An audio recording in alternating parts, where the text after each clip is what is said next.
on, guys? Sam Adams here, and welcome to yet another edition of The Drop. And today we have a pretty awesome lineup of games, mainly centering around a classic theme, whether that be literally classic games released on the newest generation of consoles, or perhaps a game that has a classic feel to it that I have been looking forward to for a very long time. And then on top of all of that, we have a pretty interesting twist on a first-person shooter game that I just couldn't bypass without at least mentioning here on The Drop. So without further ado, let's go ahead and jump into it. So kicking things off, we have Axiom Verge, developed by Tom Happ, coming to the PlayStation Vita after about a year of a delay. It was originally supposed to be launched alongside the PlayStation 4 and PC version of Axiom Verge. However, that didn't happen because of some porting issues, but after a year of working very hard, the game is finally coming out on the PlayStation Vita, and it's also coming to the Wii U and the Xbox One later this year. Now, for those of you that might have never heard of Axiom Verge, it's pretty much a direct tribute to the late 90s side-scrolling adventure exploration kind of game.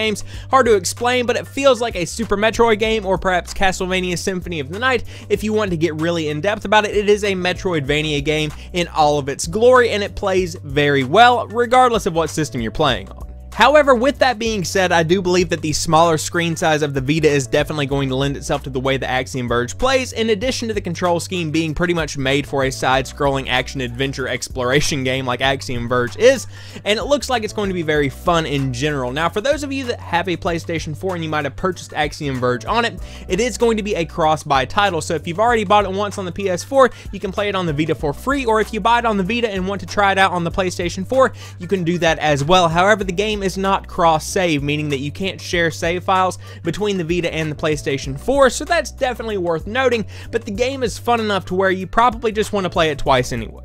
Now, if you're like me and you haven't actually purchased Axiom Verge yet, it is going to be 10% off for the first week of its release on the PlayStation Vita, and I can go ahead and assume and predict that the same kind of scenario is going to be given for the Wii U and Xbox One versions whenever they come out later this year, predicted to be around the fall time frame. So if you guys are interested in those consoles, you can check it out then. But as for the Vita this week, like I said, it's 10% off, so it's the perfect time to jump on it if you haven't tried out Axiom Verge yet, like I haven't. So next up, we have Bandai Namco's arcade game series coming out on the PlayStation 4, Xbox One, and PC, and this one looks to be pretty cool.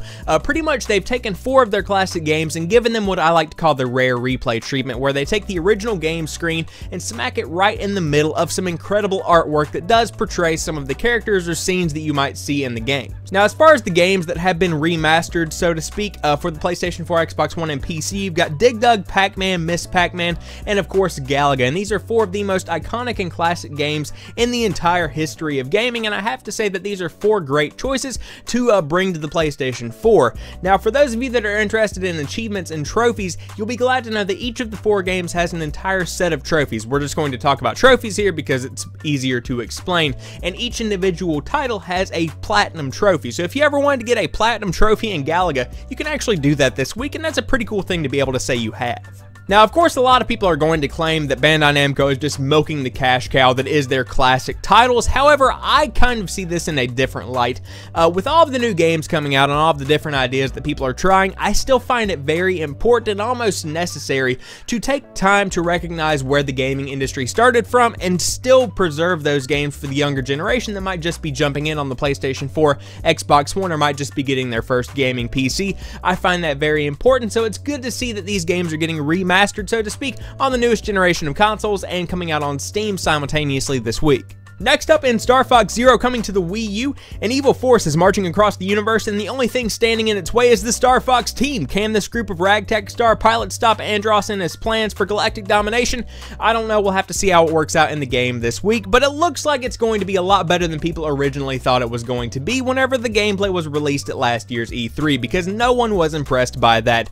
The gameplay looked very blocky, the control scheme looked like it was broken, and overall it looked like the game wasn't faring very well, which probably led to why the game was kind of pushed back a couple of months from its original release date last November to this week in April 2016. Now, of course, this is the first time Star Fox is coming to the Wii U, so they're still trying to figure out how exactly the game is going to work, but it appears to combine classic gameplay elements with the power of the Wii U and the control scheme of the Wii U gamepad, so hopefully all those elements mixed together is going to make for a satisfying experience for both newcomers to the franchise and old classic Star Fox fans alike. So last but not least, we have a game that I almost truthfully did not consider putting into the drop until I took a look at some gameplay and found out just how innovative and creative this game actually is. And Lichdom Battlemage is the name of the game, and I believe I said that correctly, but it's coming to the PlayStation 4 and Xbox One this week, and it's been out on the PC for a couple of years, but there are no weapons or guns or projectiles of any sort really within Lichdom Battlemage. Instead, your only real weapon is your ability to use magic. So within the game, there are pretty much 8 sigils or types of spells you can use to combine and make over 1,000 different spells to fight enemies like the undead. You've got cult members, you've got demons, tons of different enemies that you can fire 1,000 different spells at, which sounds like it's going to be a pretty creative and refreshing time every time you play, because you can experiment and find things you like to do, or you can just try something new every time you sit down to play. Overall, I thought the game was worth mentioning just because of how creative the idea of having a first-person shooter centered around magic actually is, and also how difficult it is to get the element of magic, you know, right whenever you're talking about a video game, because humans don't really know how that feels. No one does. So it's very hard to replicate. Whenever we're talking about, say, Call of Duty or Battlefield, you can pretty much imagine how it would feel to have an RPG fired off of your shoulder or anything like that.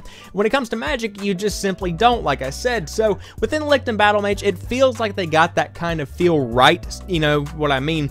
You can take a look at some gameplay. I'll link it down below, but it's definitely a game worth looking into if you are interested in trying something a little bit experimental, maybe branching out of your comfort zone a little bit, and it should run you about 40 bucks if that price point does line up with the Steam version of the game that's been out since 2012. So there you guys have it. I hope you've enjoyed this edition of The Drop. If you did, share it with your friends so that more people can find my channel, and drop a like if you did enjoy. Comment and let me know what games you're picking up this week if you are interested in any of these. And of course, head over to the channel. I just did an entire reboot, which I'm probably going to make a video on and talk about. And of course, there are tons of links in the description box down below if you want to connect with me on social media or Twitch or anything like that. But as for right now, I want to thank each and every one of you guys for watching this particular video. I'll talk to you soon. Peace.